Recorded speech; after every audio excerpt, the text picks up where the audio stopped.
Bonjour à toutes et à tous et bienvenue sur Build, la chaîne d'édification par l'enseignement. Aujourd'hui, comme j'ai eu à le dire, on va commencer la série d'enseignements sur le fruit de l'esprit qui est divisé en plusieurs catégories. On a eu à parler de l'amour, on a eu à parler de la patience et aujourd'hui c'est la bonté. Plongeons directement dans la parole, dans Lamentation 3, 22 à 23.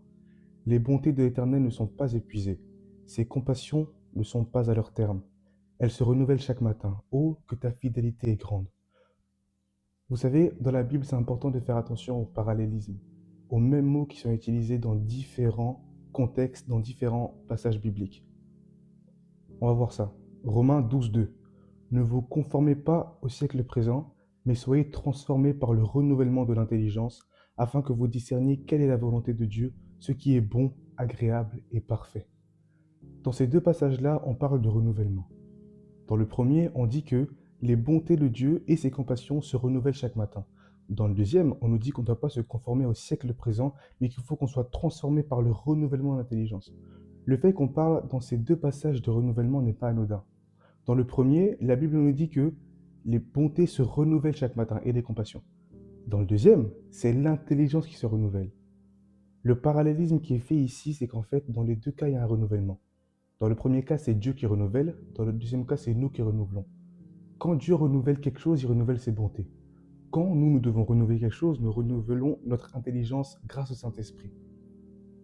Ce qui veut dire que pour pouvoir être bon, pour pouvoir exercer la bonté, il y a un renouvellement à faire.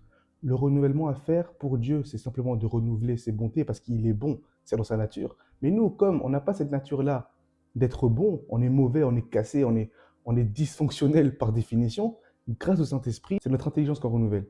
Ça veut dire que quand nous, on renouvelle notre intelligence, on est bon. Là où quand Dieu renouvelle, il renouvelle ses bontés. Nous, quand on se laisse renouveler dans notre intelligence, c'est aussi la bonté qui sort de nous. Amen. J'aimerais vraiment mettre l'accent sur l'aspect décisionnel du renouvellement. Chaque matin, c'est Dieu qui décide de renouveler ses bontés et ses compassions. Chaque matin aussi, c'est nous qui décidons de renouveler, de se laisser renouveler par l'Esprit, de sorte à ce que nous aussi, nous puissions exercer la bonté, par le fait que notre intelligence ait changé. Plongeons encore dans la parole. Psaume 139, 23-24. Sonde-moi, ô Dieu, et connais mon cœur. Éprouve-moi et connais mes pensées. Regarde si je suis sur une mauvaise voie et conduis-moi sur la voie de l'éternité. En fait, pour pouvoir exercer la bonté, il faut renouveler ses pensées, il faut renouveler son intelligence. Pourquoi?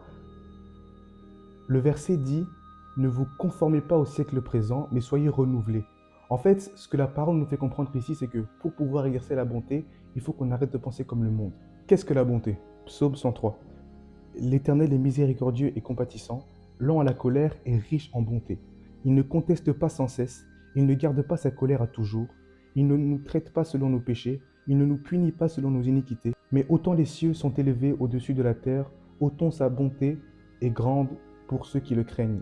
Autant l'Orient est éloigné de l'Occident, autant il éloigne de nous nos transgressions. La bonté, c'est ne pas traiter quelqu'un selon ce qu'il vous a fait, selon ses fautes, selon ses péchés, comme la parole nous le dit ici. Si on se conformait au siècle présent, ce qu'on ferait, c'est quelqu'un me fait du mal, ouais, je vais arrêter de lui parler. Ou alors je vais couper les ponts. Je vais me venger parfois même. Ça, c'est se conformer au siècle présent. Être bienveillant, être compatissant, avoir une attitude de prendre soin de quelqu'un malgré les fautes qu'il vous a fait ou les fautes qu'il a fait en général. En fait, c'est ça. On comprend bien la raison pour laquelle, pour pouvoir exercer la bonté, il faut ne pas se conformer au siècle présent et se laisser renouveler. C'est parce que, naturellement, quand on te fait du mal, tu vas avoir tendance à fermer ton cœur. Tu vas avoir tendance à vouloir rendre le mal pour le mal. Or, se laisser renouveler permet à ce que la bonté sorte de toi, à ce que tu puisses exercer la bonté. Ce parallèle-là que je viens de faire et ce que la parole explique ici, ça nous fait comprendre c'est quoi le danger qui guette la bonté. C'est de simplement garder la rancœur. Comme la bonté, c'est traiter quelqu'un en faisant abstraction de ses fautes, l'obstacle à la bonté, c'est de garder les mauvaises pensées.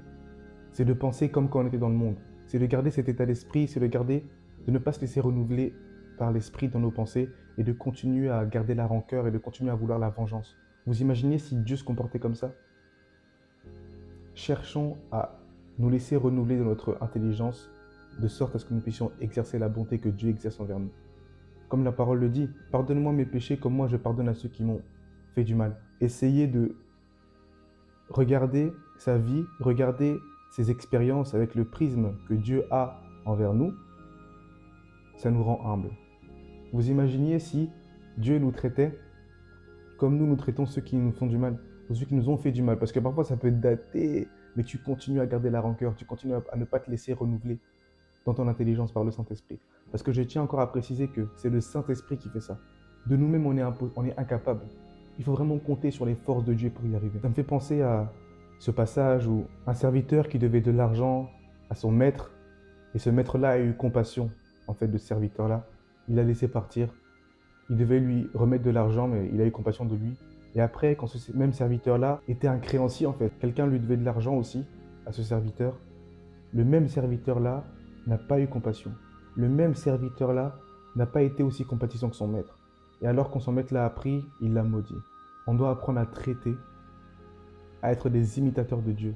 On doit apprendre à traiter les gens qui nous font du mal spécifiquement, eux, parce que c'est de ça qu'on parle ici, comme Dieu nous traite quand on lui fait du mal. Et ça nous apprend à être humble.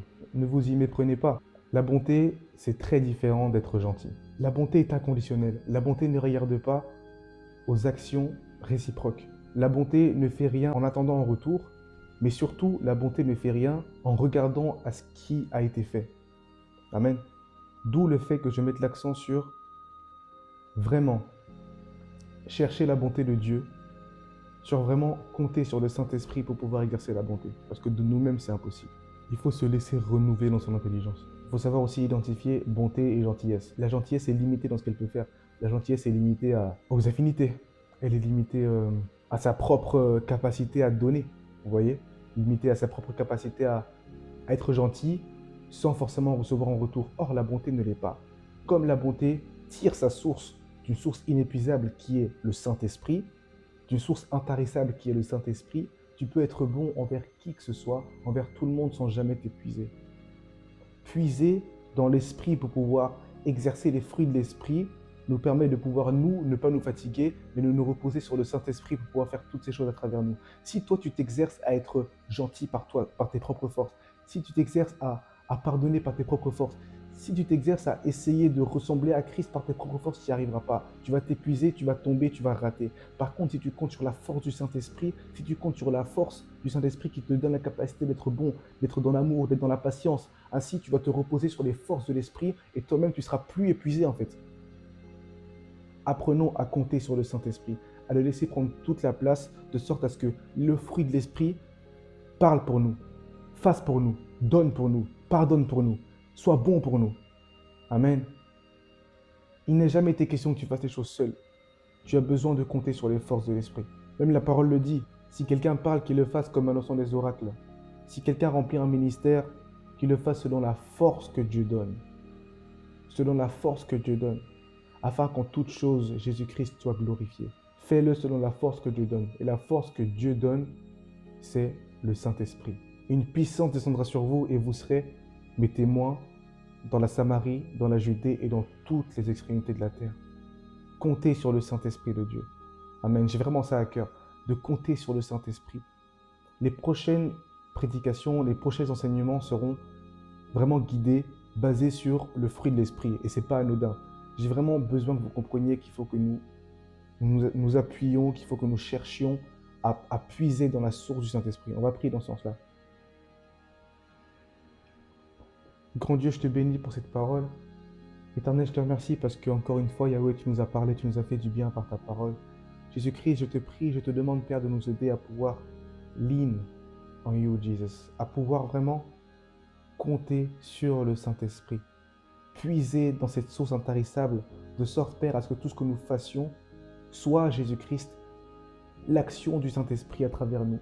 Yahweh, comme la parole le dit, nous ne devons pas livrer nos membres à l'impureté, pas livrer nos membres, Seigneur Dieu de gloire, à l'injustice, mais que nos membres soient des instruments de justice, de sorte à ce que, Père, nous puissions, Seigneur, ne pas toucher à ce qui est impur, mais, Seigneur, être des vases d'honneur, des vases honneur utiles à toute bonne œuvre. Jésus-Christ, nous prions que tu puisses prendre plus de place. Aide-nous, Père, à exercer la bonté. Aide-nous, Jésus-Christ, à ne pas regarder, Seigneur Dieu de gloire, à ce qu'on nous a fait avant de pouvoir être dans la compassion, avant de pouvoir, Jésus-Christ, poser des actes, Yahweh, bienveillants, avant de pouvoir prendre soin de notre voisin, Seigneur Dieu, et qu'on le fasse simplement inconditionnellement, comme toi tu le fais, Jésus-Christ. Père, Aide-nous à regarder à notre relation avec toi avant de pouvoir juger, avant de pouvoir, Seigneur, juger ce qui est bon de faire. À regarder, Père, au fait que toi, Yahweh, tu n'as pas regardé à nos fautes, mais que tu nous as pardonné, que tu es descendu, Jésus-Christ. En réalité, Papa, tu ne nous pardonnes pas à cause de nous, mais tu nous pardonnes à cause de toi. Ainsi, Père, aide-nous, Père, à ne pas pardonner à cause de nous, à ne pas pardonner à cause, Père, du fait qu'on puisse peut-être même nous demander pardon, mais à pardonner à cause de toi, Jésus-Christ, parce que tu es la base, tu es la raison, tu es tout ce que nous avons. Nous te rendons gloire et nous te bénissons. Aide-nous, Père, à changer notre prisme, à voir les choses comme toi tu les vois. Ainsi, Père, que toute la gloire te revienne dans les siècles des siècles. Amen. Gloire à l'agneau. Jésus-Christ est digne. Dans les siècles des siècles. Je vous remercie d'avoir écouté jusqu'à la fin. Vous voyez, il y a quelques petits changements. J'ai mis de la musique, un peu d'ambiance. J'ai essayé de faire un montage un peu plus dynamique, un peu plus cool. Vous me dites si vous préférez comme ça ou si vous préférez avant. On peut interagir aussi, c'est pas mauvais, sur Instagram. Je pense que je ferai un petit sticker avec les questions. En tout cas, que l'Éternel vous bénisse. On se retrouve bientôt quand l'Éternel m'inspirera encore de nouveaux thèmes. Le prochain fruit de l'esprit qu'on traitera ensemble, de sorte à ce que je vous édifie et que moi-même je sois édifié par la prédication que le Seigneur me mettra à cœur. Soyez bénis, prenez soin de vous, gardez-vous vous-même, gardez vos proches et gardez les yeux fixés sur Dieu. C'était Eli André pour Build. À bientôt.